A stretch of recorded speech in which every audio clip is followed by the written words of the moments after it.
जिस पर सबकी निगाहें टिकी हुई थी। यूँ कहें कि पूरे जिला का निगाह इस पर था, देवघर तक से इस पर इन्फॉर्मेशन माँगा जा रहा था और सारे लोग इस पर नज़रें गड़ाई हुई थी क्योंकि एक तरह से ये हॉट सीट माना जा रहा था। जहाँ भाग संख्या 14-15 हॉट था, उससे कम कहीं हॉट ये 20 नहीं था क्योंकि इससे जो निवर्तमान जिला परिषद अध्यक्षा रीता देवी चुनाव हारी हैं, वहीं आशा देवी ने उनको करारी शिकस्त दी है।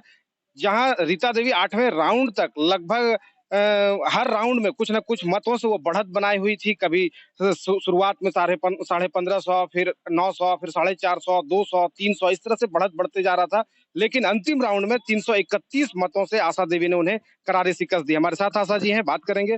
आशा जी क्या कहेंगी चुनाव के बारे में? नहीं, पहले बोलो आप बता दीजिए जनता का क्या शुक्रिया अदा करेंगे? सुख दुख में साथ दूंगा, यही करूंगा और क्या।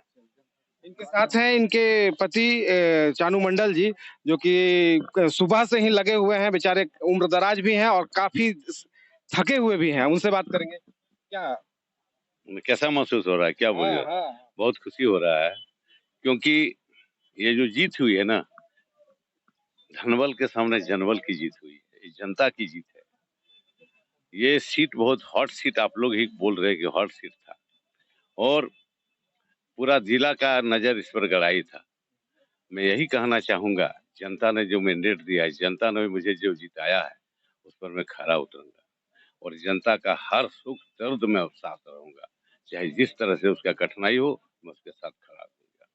और विकास, जो भी विकास होगा, सरकारी विकास जो फंड होगा, ईमानदारी पूर्वक मैं धरातल पर उतारूंगा। कभी किसी से कोई भेदभाव नहीं, कोई बेईमानी नहीं, कोई तरह का माने किसी तरह का कोई बदले की भावना से मैं काम नहीं करूंगा। मैं जनता को बधाई देता हूँ, यहाँ के 20 भाग का जनता को, जो धनबल को हरा कर जनबल को जीत दिलाया है। और ये जीत एक तरफ करोड़ों खर्च था, आप लोग मीडिया वाले हैं, पता करिए क्या स्थिति थी, उसको जनता ने नकार के मुझे जिताया है। इसलिए मैं सारठ के जनता को, भाग 20 को मैं बहुत बहुत कोटि कोटि धन्यवाद देना चाहता हूँ कि जनता ने दिखा दिया कि ये वंश। और मैं एक चीज बताना चाहता हूँ, वंशवाद को भी नकारा है नहीं जनता ने, वंशवाद को नकार दिया। उसी उसी का घर में रहेगा जिला परिषद, उसी का घर में एमएलए रहेगा। अगर मुखिया सीट रिजर्व नहीं होता तो मुखिया का भी कोशिश करता है जीतने के लिए। इसलिए ये मेरा लड़ाई वंशवाद के खिलाफ भी था, जो जनता ने वंशवाद को नकार दिया। और मैं आशा करूंगा कि इसी तरह से अगर पैसे वाले, धन वाले अगर चुनाव लड़के जीतेंगे तो गरीब कभी चुनाव नहीं लड़ सकेंगे। ये बहुत भारी परिवर्तन हुआ है, लोगों को आंख खुलेगा कि पैसे वाले नहीं, गरीब भी चुनाव लड़ सके, जीत सकता है। इसलिए ये जीत बहुत मायने रखता है और मैं यही कहूंगा कि आने वाले दिन में हम लोग जनता के बीच में जाके खरा उतरूंगा और जनता के बीच में रहूंगा। जनता ने मुझे जीत दिलाई है, इसलिए मैं भाग संख्या 20 को जनता को मैं कोटि कोटि नमन और धन्यवाद देता हूँ। 8वें राउंड तक आप पीछे चल रहे थे, तो आप देखें मैं देख रहा था सुबह से आपको कि आप एकदम शांत स्वभाव से, जरा भी उग्र नहीं होना, शांति से रहना, अपने समर्थकों को शांत रखना। क्या लग रहा था आपको? आशा था कि आप जीतेंगे? हाँ, मुझे पता था कि जीतेंगे।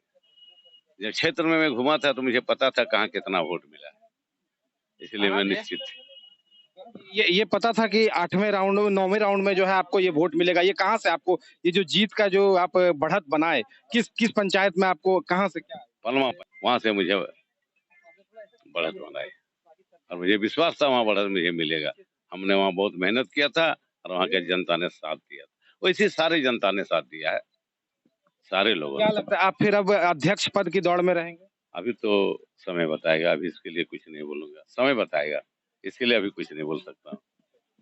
बिल्कुल, एक तरह से ये चुनाव एक उदाहरण पेश करता है कि सिर्फ पैसे वाले ही चुनाव नहीं जीत सकते हैं, बल्कि अब वैसे स्थिति जो जमीन से जुड़े हुए नेता हैं, वो भी राजनीति में अपना कदम रख सकते हैं। सहयोगी के साथ रामचंद्र झा, न्यूज़ लाइन, मधुपुर।